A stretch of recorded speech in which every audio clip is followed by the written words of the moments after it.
안방에는 늘 눅눅한 소독약 냄새와 노인 특유의 채취가 섞여 있었다.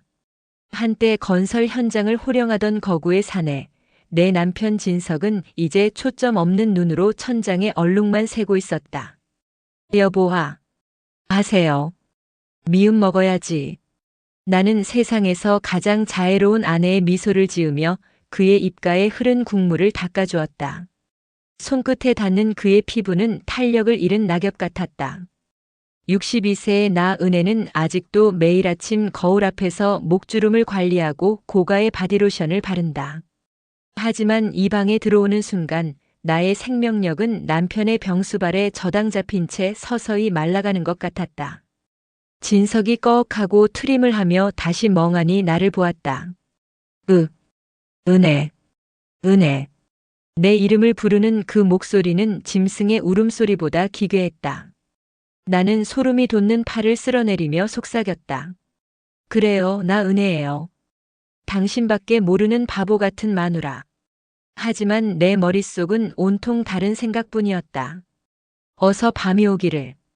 이 지긋지긋한 요양사 노릇을 끝내고 진정한 여자로 깨어날 그 시간을. 밤 11시. 남편에게 수면 유도 성분이 든 약을 먹이고 그가 깊은 코를 골기 시작했을 때 나의 진짜 하루가 시작되었다. 나는 욕실로 들어가 거칠게 옷을 벗어 던졌다. 거울 속에 나는 여전히 관능적이었다. 탄탄한 가슴과 매끄러운 허리선. 이 아름다운 몸을 저 송장 같은 노인네 곁에서 썩힐 수는 없었다. 그때 현관문 잠금 장치가 해제되는 소리가 들렸다. 민호였다. 남편의 가장 아끼던 후배이자 30년을 형님으로 모셨던 남자.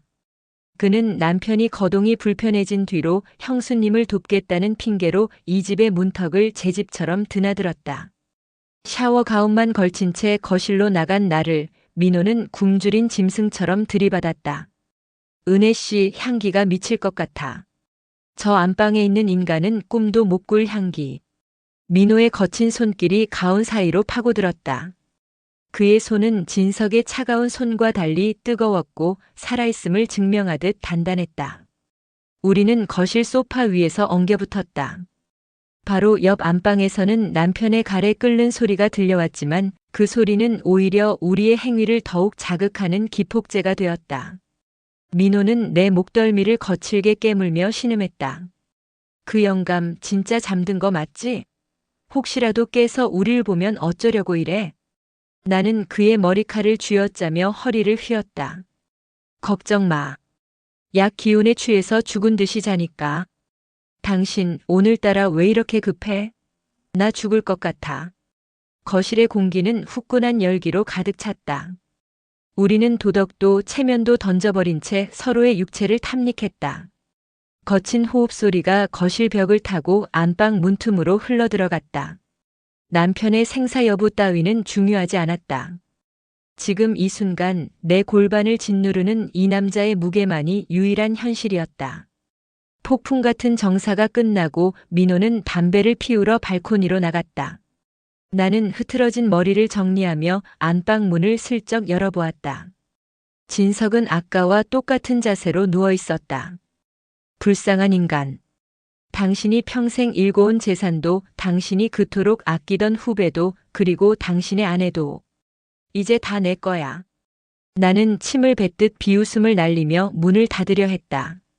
그런데 그 순간 내 시선이 진석의 발치에 머물렀다. 이불 밖으로 삐져나온 그의 엄지발가락이 아주 미세하게, 정말 아주 미세하게 까닥거리고 있었다. 내 심장이 덜컥 내려앉았다. 설마 들었나? 나는 숨을 죽이고 그의 얼굴을 살폈다. 그의 눈은 여전히 감겨 있었고 입가는 침으로 젖어 있었다. 아니야, 근육 경련이겠지. 의사가 그랬잖아. 뇌세포가 다 죽어가고 있다고. 나는 스스로를 안심시키며 거실로 돌아와 민호의 품에 안겼다. 민호 씨, 내일 변호사 만나기로 한 거 잊지 마. 재산 신탁 서류 이번 달 안에 다 정리해야 해. 민호는 내 가슴을 주무르며 음흉하게 웃었다. 걱정 마, 형수님. 아니, 은혜 씨. 그 인간은 이제 살아있는 시체나 다름없어. 우리가 시키는 대로 도장만 찍게 하면 돼. 우리는 다시 한번 거실에서 뒤엉켰다. 우리를 감시하는 눈이 바로 저 어둠 속에 있다는 사실은 꿈에도 모른 채. 민호가 돌아가고 나는 다시 지조 있는 아내의 가면을 썼다. 진석의 곁에 누워 그의 거친 숨소리를 자장가 삼아 잠을 청했다. 하지만 내가 잠든 뒤 어둠 속에서 감겨있던 진석의 눈이 서서히 떠졌다.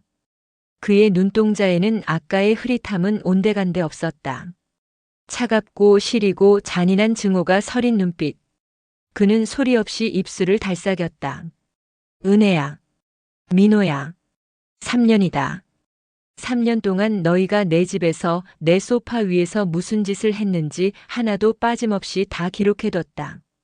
그는 이불 속에서 천천히 주먹을 쥐었다. 굳게 닫힌 그의 입술 사이로 소름 끼치는 침묵이 흘렀다. 복수의 시간이 턱 밑까지 차오르고 있었다. 정오의 햇살이 거실 깊숙이 파고들었지만 이 집안의 공기는 여전히 지하 벙커처럼 서늘했다. 남편 진석은 휠체어에 묶인 채 베란다 창밖을 멍하니 응시하고 있었다. 그의 무릎 위에는 먹다 남은 죽그릇이 방치되어 파리가 꼬이고 있었다. 여보, 나 민호 씨랑 서류 정리 좀 할게. 조용히 경치 구경하고 있어요. 은혜는 진석의 귓가에 다정하게 속삭였지만 눈동자에는 벌레를 보는 듯한 경멸이 서려 있었다. 그녀는 거실 테이블에 앉아있는 민호에게 다가갔다. 민호의 앞에는 요양원 입원 동의서와 재산 포기 각서가 놓여 있었다. 이거면 확실한 거지. 그 영감 죽을 때까지 못 나오는 곳 맞지? 은혜가 낮은 목소리로 묻자 민호는 음흉한 미소를 지으며 그녀의 허벅지를 노골적으로 쓸어 올렸다. 그럼 내가 손 써둔 곳이야.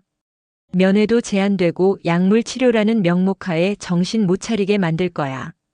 거기 들어가는 순간 형님은 사회적으로 사망하는 거지. 민호의 손길이 은혜의 치마 속으로 깊숙이 파고들자 은혜는 짧은 신음을 내뱉으며 그의 목을 감싸 안았다. 미쳤어. 저 영감이 보고 있잖아. 보고 있으면 어때? 어차피 뇌가 녹아서 앞만 보는 인형인데. 오히려 저 영감 앞에서 하니까 더 짜릿하지 않아? 민호는 은혜를 거칠게 잡아 끌어 거실 소파가 아닌 진석의 휠체어 바로 뒤 식탁 위에 앉혔다. 진석은 불과 2미터도 안 되는 거리에서 등을 돌린 채 앉아 있었다. 은혜는 죄책감보다 묘한 정복감에 휩싸였다. 평생 자신을 억압하고 사업밖에 모르던 남편, 그 위험 넘치던 남자가 이제는 등 뒤에서 아내가 정부와 정사를 나누는 소리조차 구분 못하는 폐인이 되었다는 사실이 그녀를 미치게 했다. 민호는 은혜의 옷을 거칠게 찢어발기듯 벗겨냈다. 두 사람의 거친 호흡 소리와 살덩이가 부딪히는 적나라한 소음이 정적이었던 거실을 가득 채웠다. 민호는 진석의 뒤통수를 노려보며 더욱 격렬하게 움직였다. 형님, 형수님 몸이 아직도 이렇게 뜨거운데 형님은 구경만 해서 어째? 민호의 모욕적인 언사와 은혜의 자지러지는 교성이 진석의 고막을 때렸다. 은혜는 쾌락의 절정에서 진석의 뒷모습을 보며 소리쳤다. 아, 좋아. 민호 씨 더 세게. 저 인간 보란 듯이 더.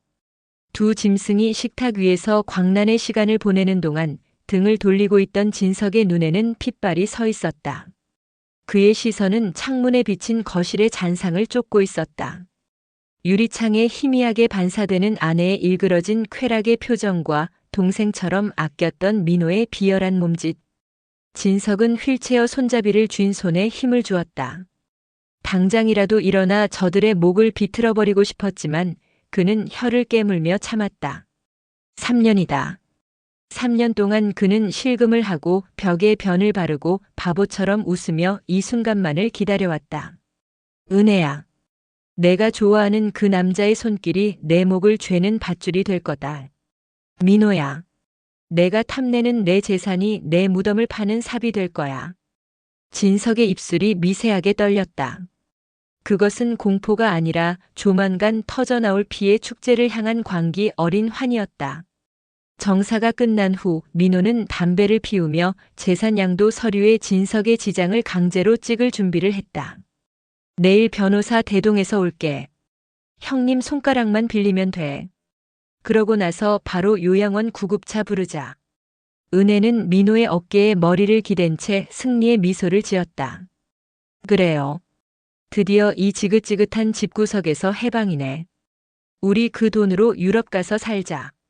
두 사람은 이미 진석을 산송장 취급하며 장밋빛 미래를 설계했다. 민호가 떠나고 은혜는 땀에 젖은 몸을 씻기 위해 욕실로 향했다. 거실엔 다시 정막이 찾아왔다. 그때 휠체어에 앉아있던 진석이 천천히 고개를 돌렸다. 그의 눈빛은 더 이상 치매 노인의 것이 아니었다. 그는 식탁 위에 놓인 민호의 담뱃재를 서늘하게 내려다보더니 입가에 기괴한 미소를 띄었다. 그는 품속에 숨겨두었던 작은 초소형 녹음기를 꺼내 확인했다.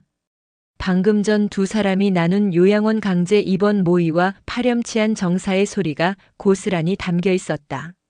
침대에 누워있던 은혜는 눈을 뜨자마자 옆자리를 확인했다. 진석은 여전히 잠들어 있었다. 아니, 잠든 척하는 시체 같았다. 그의 입가에는 침 자국이, 희끗한 머리카락은 땀으로 젖어 있었다. 토악질이 나오는 광경이었다. 젠장. 은혜는 낮게 욕설을 읊조리며 침대에서 내려왔다. 오늘은 진석의 65번째 생일이자 동시에 그의 모든 것이 은혜 자신의 손에 넘어오는 날이었다. 지난밤 민호와 나눈 격정적인 밀회는 그녀의 피를 뜨겁게 달구었다. 그때의 뜨거움과 지금의 차가운 현실은 극명한 대비를 이루며 그녀의 마음속에서 이중적인 감정을 춤추게 했다. 욕실 거울 속 자신의 얼굴을 물끄러미 바라보았다. 60대라고는 믿기지 않을 만큼 팽팽한 피부, 또렷한 눈매. 그녀는 아직 여자로서 욕망을 불태울 수 있었다. 이 늙은 시체 곁에서 청춘을 바쳤는데 이제야 자신의 삶을 찾으려는 게 무슨 죄란 말인가. 그녀는 고가의 수입 화장품을 얼굴에 정성껏 바르며 중얼거렸다. 오늘 밤이면 모든 것이 끝난다. 더 이상 이 지옥 같은 요양사 노릇은 안 해도 돼. 아침 식탁. 진석은 휠체어에 앉아 건포도가 든 죽을 흘리며 먹고 있었다. 은혜는 그의 입가에 묻은 죽을 휴지로 닦아주며 애써 미소 지었다. 여보, 오늘 당신 생일이야. 우리 아들, 며느리 다 온대요. 오랜만에 가족 모임하니까 기분 좋죠? 진석은 아무런 반응 없이 멍하니 허공을 응시했다. 은혜는 안도의 한숨을 내쉬었다. 그래, 아직 멀었어. 이 인간은 아무것도 모른다. 그런데 이상하게도 오늘은 진석의 눈빛이 평소와 달랐다. 텅 비어있던 눈동자에 아주 희미하게 무언가 이글거리는 불씨 같은 것이 보였다. 마치 잿더미 속에 숨어있던 불꽃처럼 은혜를 꿰뚫어 보는 듯한 착각마저 들었다. 은혜는 순간 오싹한 한기를 느꼈다. 찻잔을 들던 손이 미세하게 떨렸다. 기분 탓이야. 잠을 못 자서 피곤한가 봐. 그녀는 애써 진석의 시선을 피하며 거실의 화려한 장식들을 살폈다. 아들 부부가 보낸 꽃바구니, 며느리가 준비한 케이크. 이 모든 것이 오늘 밤 진석의 마지막 식사가 될 것이었다. 그리고 그 식사가 끝나면 그는 요양이라는 이름의 감옥으로 끌려갈 것이고 자신은 민호와 함께 새로운 인생을 시작할 터였다. 오후 3시. 손님들이 오기 1시간 전 초인종이 울렸다. 민호였다. 그는 형님 생신 축하한다는 명목으로 큰 박스를 들고 들어왔지만 그의 눈빛은 은혜의 몸을 탐하고 있었다. 은혜 씨, 잠시 나 좀 봐요. 민호는 은혜를 안방으로 이끌었다. 진석은 거실에서 혼자 TV를 보며 웅얼거리고 있었다. 안방 문이 닫히자마자 민호는 은혜를 벽으로 밀쳤다. 오늘이 디데이인데 당신 얼굴이 왜 이렇게 굳어 있어? 설마 벌써 겁먹은 거야? 민호는 그녀의 턱을 움켜쥐고 거칠게 키스했다. 은혜는 그의 키스에 반응하면서도 문득 진석의 섬뜩한 눈빛이 떠올라 몸을 떨었다. 아니, 그냥 너무 완벽하게 끝내야 하니까 긴장돼서 그래. 긴장? 흐흐. 당신 몸은 지금 나 때문에 흥분한 것 같은데.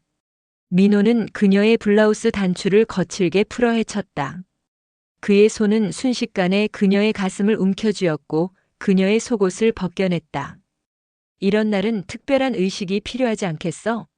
민호는 은혜를 침대에 눕히고 그녀의 다리를 벌렸다. 그의 탐욕스러운 시선이 그녀의 은밀한 곳을 훑었다. 은혜는 저항하기보다 그의 손길에 몸을 맡겼다. 바로 옆방에 남편이 있다는 사실, 곧 자식들이 들이닥칠 수 있다는 위험은 오히려 그녀의 쾌락을 증폭시키는 자극제가 되었다. 두 사람은 침대 위에서 격정적으로 몸을 섞었다. 침대가 삐걱거리는 소리, 은혜의 야릇한 신음소리, 민호의 거친 숨소리가 안방을 가득 채웠다. 흡! 민호 씨. 더 깊숙이. 은혜는 쾌락의 절정에서 허리를 휘며 외쳤다. 그녀의 몸은 민호의 육체와 하나가 되어 모든 불안감을 잊게 했다. 그 순간 그녀는 자신의 모든 것이 온전히 자유가 될 것이라고 믿었다. 안방 문이 살짝 열려 있었다. 그 틈으로 거실에 앉아있던 진석의 그림자가 보였다. 그는 여전히 TV를 멍하니 보고 있는 듯 했지만 그의 손에 들린 리모컨은 아주 미세하게 떨리고 있었다. 잘한다. 아주 잘하고 있어, 은혜야. 민호야. 진석의 뇌리에는 안방에서 흘러나오는 소리가 선명하게 박혔다. 그는 이미 안방 침실에도 거실 구석에도 심지어 민호의 차 안에도 초소형 녹음기와 카메라를 설치해 두었다. 지난 3년은 그에게 지옥이었지만 동시에 완벽한 복수를 준비하는 가장 치밀한 시간이었다. 내 놈들이 파놓은 함정이 결국 너희 자신을 집어삼키는 구렁텅이가 될 줄이야. 진석은 리모컨의 녹음 버튼을 아주 천천히 그리고 조용히 눌렀다. 안방에서 들려오는 음탕한 소리가 그의 녹음기에 고스란히 담겼다. 그의 입가에는 차가운 미소가 걸렸다. 곧이어 현관문 벨이 울리고 아들 부부의 목소리가 들렸다. 진석은 순간 표정을 바꾸어 다시 침을 흘리며 바보 같은 웃음을 지었다. 그의 눈은 다시 초점을 잃은 듯 보였다. 축배의 시간. 하지만 이 축배는 누군가에게는 승리의 샴페인이 될 것이고 누군가에게는 피눈물의 독주가 될 것이었다. 그리고 그 잔을 누가 마시게 될지는 아무도 알 수 없었다. 적어도 지금은. 거실에는 감미로운 클래식 음악이 흐르고 식탁 위에는 값비싼 와인과 사내진미가 차려졌다. 아들 부부는 효자 노릇을 하며 진석의 곁을 지켰다. 아버지, 생신 축하드려요. 그래도 이렇게 어머니가 지극정성으로 돌봐주시니 얼굴이 좋아 보이시네요. 아들의 말에 은혜는 짐짓 쑥스러운 듯 고개를 숙이며 눈물을 훔치는 신용을 했다. 아니야, 내가 당연히 해야 할 일인걸. 내 아버지가 나한테 해준 게 얼마인데. 그녀의 목소리는 떨렸지만 식탁 아래에서는 민호의 구두가 은혜의 종아리를 은밀하게 훑고 있었다. 은혜는 자식들 눈을 피해 민호에게 짧은 눈짓을 보냈다. 조금만 더 있으면 돼. 오늘 밤이면 저 인간은 사라질 거야. 진석은 턱받이를 한 채 숟가락을 놓치고 와인을 셔츠에 쏟으며 바보처럼 허허 웃었다. 아들과 며느리는 안타까운 눈으로 그를 바라보았지만 은혜와 민호에게 그 모습은 완벽한 성공의 신호였다. 식사가 무르익을 무렵 민호가 먼저 자리에서 일어났다. 잠시 화장실 좀 다녀오겠습니다. 잠시 후 은혜도 며느리에게 귓속말을 남기고 자리에서 일어났다. 얘야, 아버님 옷 좀 갈아입혀 드려야겠다. 내가 잠깐 방에 가서 새 옷 좀 챙겨올게. 하지만 은혜가 향한 곳은 안방이 아닌 복도 끝 공용 화장실이었다. 문을 열자마자 기다리고 있던 민호의 강한 팔이 그녀의 허리를 낚아챘다. 미쳤어. 애들이 밖에서 다 보고 있는데. 은혜가 숨을 헐떡이며 속삭였지만 민호는 아랑곳하지 않고 그녀의 입술을 삼켰다. 더 짜릿하지 않아?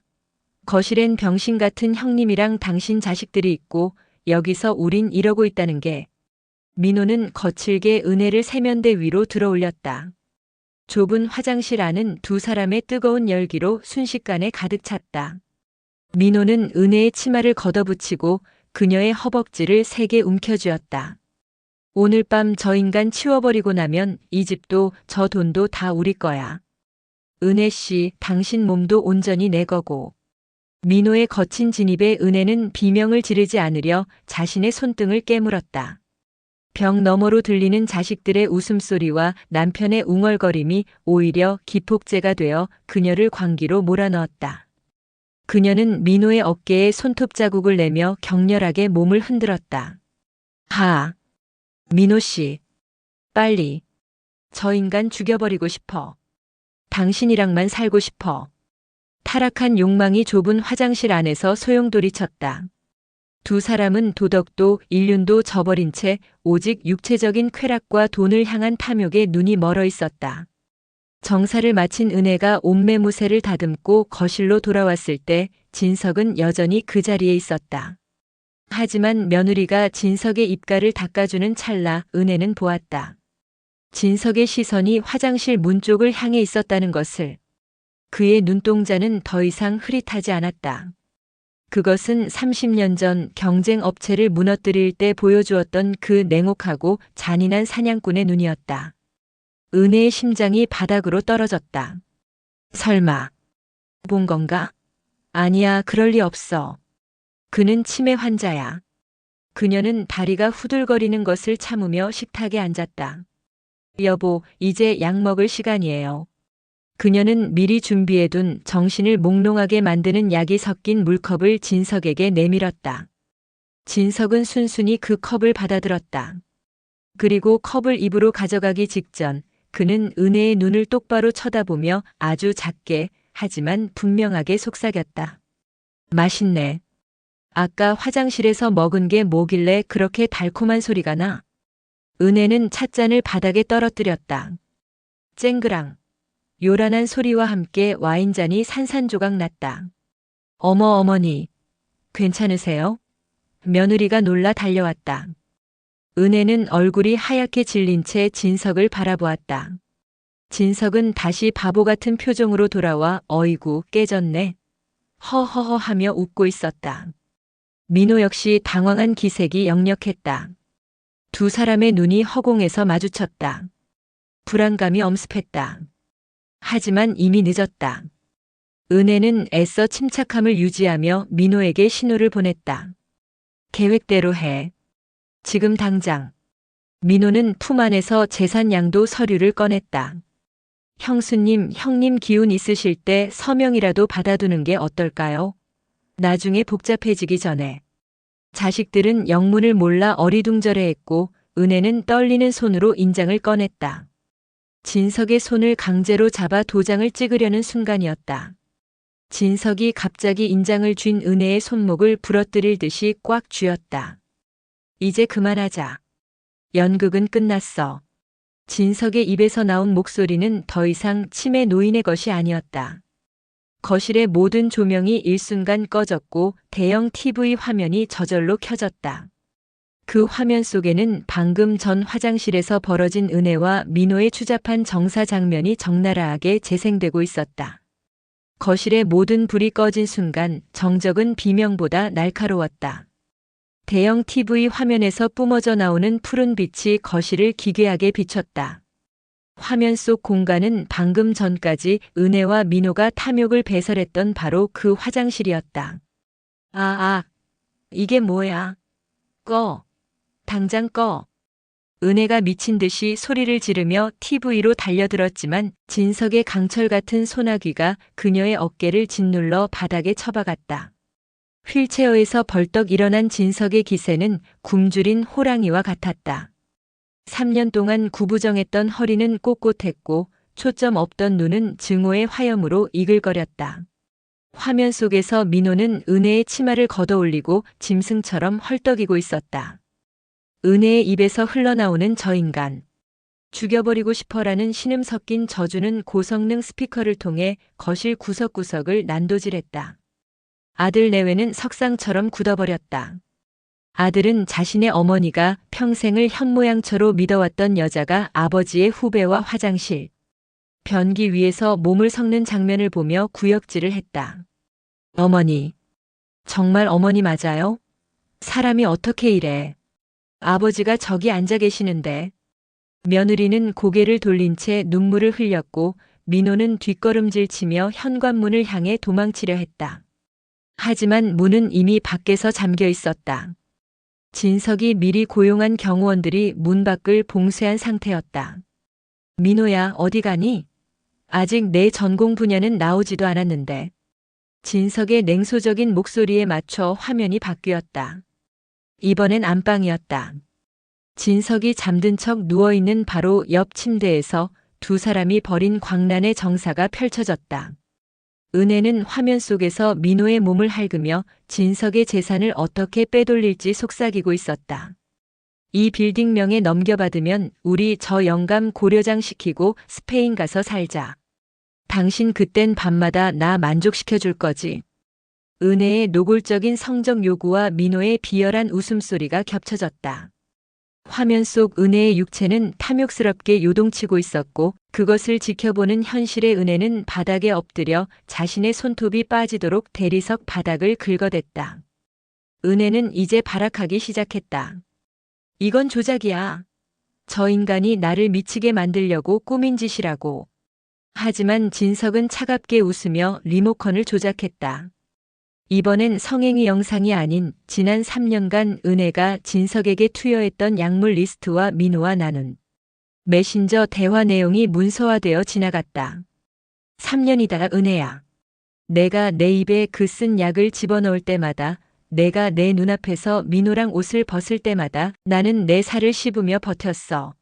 내가 느꼈던 그 쾌락의 무게만큼 이제 고통으로 돌려줄 차례지. 진석은 바닥에 주저앉은 은혜의 머리채를 잡아 올렸다. 그녀의 화장은 눈물과 땀으로 번져 마녀처럼 괴기스러웠다. 진석의 시선은 이제 민호에게 향했다. 민호야, 형님이 너 참 아꼈지.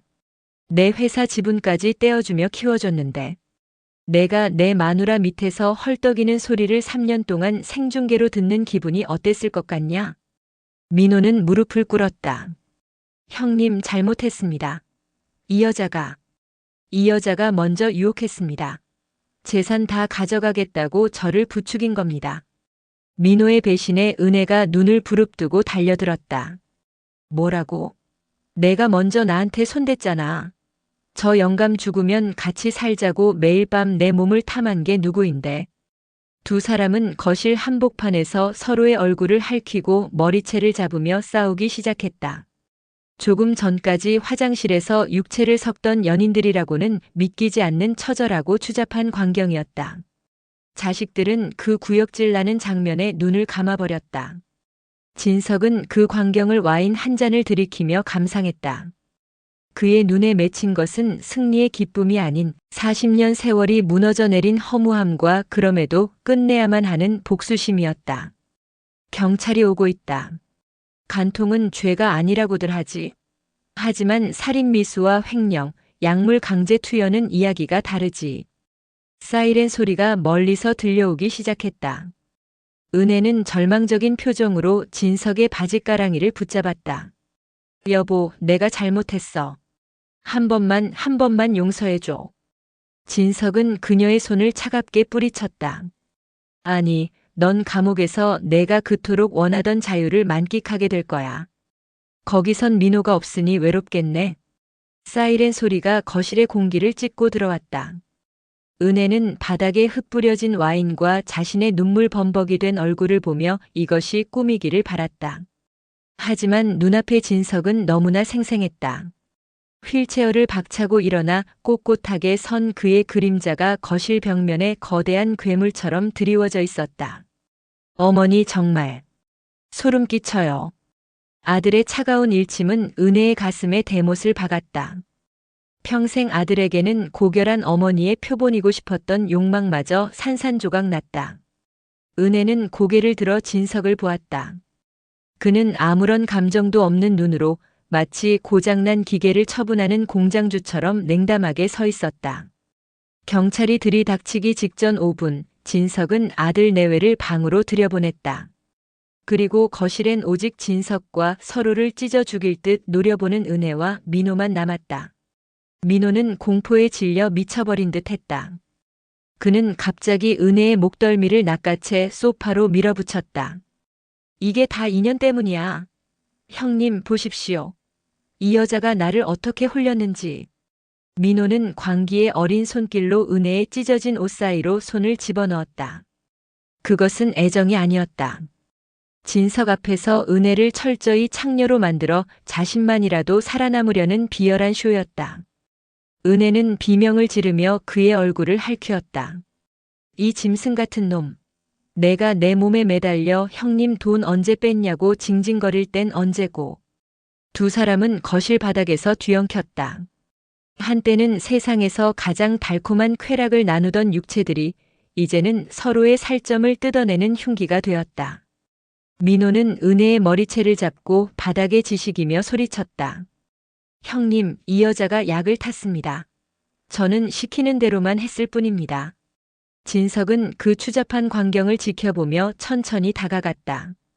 그는 구두 끝으로 민호의 손등을 짓밟았다. 민호야, 내가 내 마누라 몸속에서 쾌락을 즐길 때 내 영혼은 이미 지옥에 가 있었어. 이제 육신이 따라갈 차례다. 은혜는 흐트러진 머리카락 사이로 진석의 구두를 보았다. 3년 동안 자신이 우습게 알고 침을 뱉고 그 앞에서 민호와 정사를 나누며 조롱했던 그 구두였다. 여보, 내가 잘못했어. 제발. 은혜는 마지막 자존심마저 버리고 진석의 구두 등을 핥듯 매달렸다. 하지만 진석의 눈에는 자비라곤 찾아볼 수 없었다. 은혜야, 내가 민호랑 침대에서 내 죽음을 모의할 때 나는 매일 밤 내 목을 조르는 상상을 했어. 하지만 죽음은 너무 쉽더군. 너는 살아서 내가 저지른 짓을 매 순간 기억하며 썩어가야 해. 내가 나에게 준 치매라는 감옥 대신 진짜 철창이 널 기다리고 있다. 진석은 품 안에서 또 하나의 녹음기를 꺼냈다. 거기엔 은혜가 민호와 정사를 나누며 진석의 재산을 빼돌리기 위해 변호사를 매수하려던 구체적인 범죄 계획이 담겨 있었다. 현관문이 부서질 듯 열리고 경찰들이 들이닥쳤다. 수갑이 은혜의 가냘픈 손목을 조여왔다. 그녀는 연행되는 순간에도 민호의 얼굴을 향해 침을 뱉었다. 너도 평생 빈 못 볼 줄 알아. 내가 너부터 죽여버릴 거니까. 민호 역시 개처럼 끌려가며 비명을 질렀다. 형님, 형님, 한 번만 살려주십시오. 두 사람이 끌려나간 거실은 정막만이 감돌았다. 진석은 창밖을 보았다. 3년 전 자신이 치매 판정을 받고 아내의 불륜을 처음 목격했던 그날처럼 눈이 내리고 있었다. 그는 천천히 식탁으로 돌아가 식어버린 와인을 한 잔 더 따랐다. 그의 손은 더 이상 떨리지 않았다. 하지만 그의 눈가에는 말라붙은 눈물 자국이 선명했다. 복수는 끝났으나 그의 곁에는 아무도 남지 않았다. 그는 TV 리모컨을 눌렀다. 화면 속에서는 여전히 은혜와 민호의 탐욕스러운 영상이 소리 없이 돌아가고 있었다. 진석은 그 화면을 응시하며 조용히 중얼거렸다. 이제 마침표를 찍을 시간이군. 은혜에게 허락된 세계는 사방이 시멘트로 둘러싸인 좁은 감옥으로 변했다. 하지만 그녀의 머릿속은 여전히 그날의 쾌락과 증오로 들끓었다. 재판을 기다리는 구치소 접견실 유리창 너머로 마주한 민호의 얼굴은 초췌했다. 하지만 두 사람 사이에는 참회 대신 여전한 탐욕과 뒤틀린 욕망이 흘렀다. 민호 씨, 변호사가 그러는데 당신이 다 뒤집었으면 난 집행유예로 나갈 수 있대. 나가서 숨겨둔 비자금 찾으면 당신 빼내줄게. 은혜는 유리창에 손을 올리고 민호를 유혹하듯 속삭였다. 민호는 증오 섞인 눈으로 그녀를 보다가도 그녀의 젖은 입술을 보며 본능적인 갈증을 느꼈다. 비자금? 정말 있는 거지? 나 여기서 썩게 하면 형님보다 내가 먼저 당신 죽여버릴 거야. 두 사람은 감시원의 눈을 피해 접견실의 짧은 자유 속에서도 서로의 추악한 욕망을 확인했다. 은혜는 자신의 가슴을 유리창에 밀착시키며 민호의 시각을 자극했다. 그것은 사랑이 아닌 살아남기 위해 서로의 육체를 저당 잡는 짐승들의 마지막 거래였다. 그 시각 진석은 홀로 저택에 남았다. 3년간 치매 노인 연기를 하며 앉아있던 그 낡은 휠체어를 마당 한가운데 내놓고 불을 붙였다. 불길이 치솟자 진석은 그 곁에서 고급 위스키를 들이켰다. 그의 앞에는 은혜와 민호가 감옥에서 서로를 배신하고 헐뜯으며 보낸 편지들과 녹취록이 놓여 있었다. 은혜야, 너는 감옥에서도 그놈을 이용하려 드는구나. 민호, 너는 그 여자의 몸뚱이에 눈이 멀어 제 무덤을 파고. 진석은 비서에게 전화를 걸었다. 준비한 대로 해. 은혜가 숨겨뒀다고 믿는 비자금 계좌 오늘부로 전액사회복지재단에 기부한다. 그리고 민호의 가족들에게 그놈이 저지른 모든 불륜 영상을 전송해. 진석은 그들이 마지막 희망으로 붙잡고 있던 썩은 동아줄마저 끊어버렸다. 이제 그들에게 남은 것은 서로에 대한 끝없는 저주와 아무것도 남지 않은 빈손뿐이었다. 며칠 뒤 은혜는 비자금이 몰수되었다는 소식을 듣고 실성했다. 그녀는 감옥 바닥을 뒹굴며 소리를 질렀다. 내 돈, 내 청춘, 진석 이 인간아, 내가 너를 어떻게 돌봤는데. 그녀의 머릿속에는 진석과 행복했던 기억 대신 민호와 나누었던 금기된 정사의 순간들만 파편처럼 떠올랐다. 그녀는 벽에 머리를 찌우며 그 쾌락의 감각을 되살리려 애썼지만 돌아오는 것은 차가운 시멘트의 감촉뿐이었다. 민호 역시 감옥 안에서 다른 수감자들에게 형님의 여자를 건드린 파렴치한으로 낙인 찍혀 비참한 나날을 보냈다. 그는 매일 밤 은혜의 비명소리가 들리는 듯한 환청에 시달리며 서서히 미쳐갔다. 모든 정리가 끝난 새벽. 진석은 가방 하나만을 든 채 저택을 나섰다. 40년 세월이 담긴 집이었지만 미련은 없었다. 대문 앞에는 아들이 서 있었다. 아버지, 정말 가시게요? 저희랑 같이 계세요. 진석은 아들의 어깨를 가만히 다독였다. 아니야.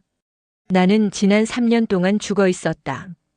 이제야 비로소 내 인생의 첫 장을 넘기는 기분이란다. 내 어머니는, 아니, 그 여자는 잊어라. 그게 너를 위한 길이다. 진석은 안개가 자욱한 길을 향해 천천히 걸어갔다. 그의 뒷모습은 더 이상 병든 노인이 아니었다. 모든 가면을 벗어던진 비로소 자유를 얻은 한 남자의 뒷모습이었다. 멀리 구치소 방향에서 까마귀 울음소리가 들려왔다. 은혜와 민호의 지옥은 이제 시작이었고 진석의 복수는 완벽한 침묵으로 완성되었다. 사랑과 배신 그리고 처절한 응징까지. 1인칭 주인공 진석의 시점으로 전개된 이 치매 연기 드라마는 중장년층에게 진정한 믿음이란 무엇인가라는 묵직한 질문과 함께 강렬한 카타르시스를 선사합니다. 악인들은 자신들의 욕망에 눈이 멀어 스스로 무덤을 팠고 인내하던 주인공은 품위 있게 승리했습니다. 3년 동안 아내의 외도를 지켜보며 치매 환자 연기를 한 남편의 복수, 여러분은 어떻게 생각하시나요?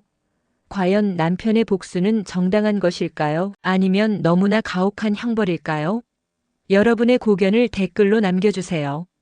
오늘 준비한 이야기가 흥미로우셨다면 화면 아래의 구독과 좋아요를 꼭 눌러주세요.